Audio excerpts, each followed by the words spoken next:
د پکتیکا ولایت د یحیی خیل ولسوالۍ د اوسیدونکو کلک ملاتړ د افغان امنیتي ځواکونو مورال لوړ کړی چې له امله یې په دې ولسوالۍ کې د پکتیکا د ټولو ولسوالیو په پرتله امنیت ډاډمن شوی دی. یحیی خیل ولسوالۍ د پکتیکا ولایت د مرکز شرن لویدیځ ته په 15 کیلومترۍ کې پرته ولسوالۍ ده چې د خپلې سیمې د امنیت خوندي کولو په موخه پکې سیمایز پولیس په دندو ګمارل شوي دي.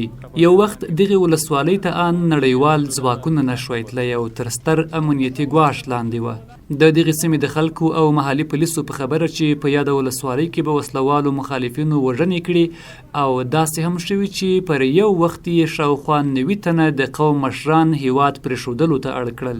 دغه حالت د یحیی خیل خلکو ته نور د زغملو نه و او د هغوی پر وړاندې یې پاڅون وکړ. دا خلک یې دغه راوپارول، د خلکو په زړونو کې دا شیان راوستل دي. په یوه ورځ کې 90 نفره قومي مشران یې له دې جهه نغه کړو تاسې به د دې وطنه ځئ پاکستان ته به ځئ او دلته به نه په تکیه ځئ فرار یې کړو. دغه را بعد دا خلک راولاړ شو چې تر آخرته به موږ دا سره کوو چې هر ور به مزوی مړي، ورور به مړي، ښځې به زخمیانې، کنکلي به هم زخمیانې. نږدې 4 کاله وړاندې د یحیی خیل ولسوالۍ د والیبال په یوه لوبغالي کې ځانمرګی برید ترسره شو چې د وړل شوو او ټپیانو شمېر یې د ماشومانو او لوبغاړو په ګډون سلګونو ته ورسېده. یا الله داسې همت راکړي چې له کوره ډګره بم هر ملګري هر سړی مسلمان ته خیر رسیږي، بې همته خو مه کړي. دغه هدیره د یادې پیښې د قربانیانو ده او هر وخت یې د کورنۍ غړي او د محلي پولیسو قمندانان او سرتیري ورته د دعا لپاره لاسونه لپه کوي. خو اوس په یحیی خیل کې د پیښو، مرګ ژوبلې، جنګ او ویرې خبرې نشته او ولس یې په یو آرام چاپیریال کې خپل د خوښي او مینې ژوند مخته وړي. قومي مشر شاه ولي راته وویل چې خلکو یې له دولت او په ځانګړي ډول افغان امنیتي او دفاعي ځواکونو په میړانه خپل کلک ملاتړ وکړ او سلګونه ځوانان یې د سرتیرو په لیکو کې ځای پر ځای کړل. د دغې ولسوالۍ یو بل قومي مخور روح الله وایي خلک هیڅ مخالف کس او ډلې ته اجازه نه ورکوي چې په یاده ولسوالۍ کې مخالفې کړنې ترسره کړي او امنیت وګواښي.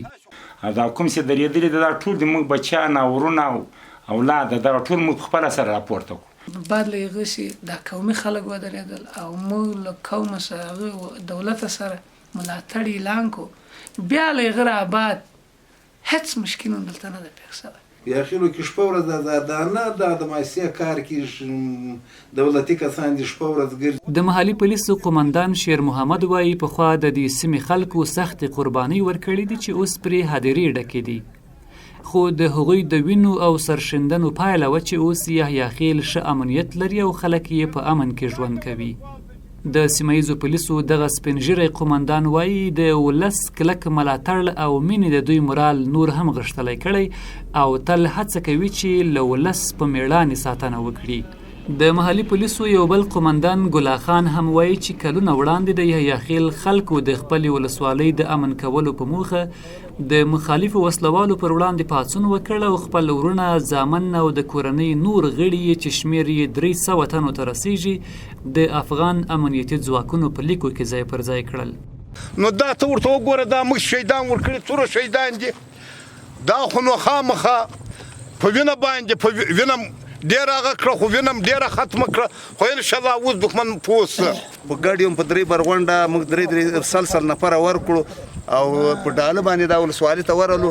دا غږ موږ راپورته کړو، خلکو خپل بچیان او زامن موږ ته راکړو. نو له هغه دې خوا ته انشاءالله په توکل د خدای سره د موږ په ولسوالۍ کې امنیت راغی. د یحیی خیل ولسوالۍ امنیه قمندان محمد رسول پاچا وایي په دغه ولسوالۍ کې خلک له ټولو نظامي او ملکي ادارو سره همکار دي چې له امله یې د یحیی خیل امنیت د پکتیکا پر کچه د ډاډ وړ دی. پاچا زیاتوي په دغه ولسوالۍ کې مخالفینو، زورواکو او نورو ډلو ټپلو ته اجازه نه ورکوي چې په سیمه کې ورانکاري کړنې ترسره کړي او د خلکو د امنیت خنډ جوړ شي. د موږ سره د ولس همکاري ده او د موږ د ولس سره دا واده ده چې که موږ یو که نظامي ځواکونه نور په یحیی خیلو کې تر اخري سوګلۍ به موږ د وطن دفاع کو، د یحیی خیل د ولس دفاع به کو.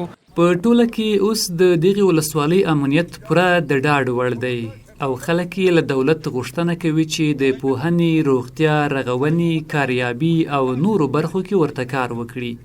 دوی همدارنګه زیاتوي څومره چې ولس همکار پاتې شوی نو افغان دولت ته هم پکار ده چې د خلکو لومړنۍ او مهمې اړتیاوې په نظر کې ونیسي او پر حل لارو یې ورته کار وکړي.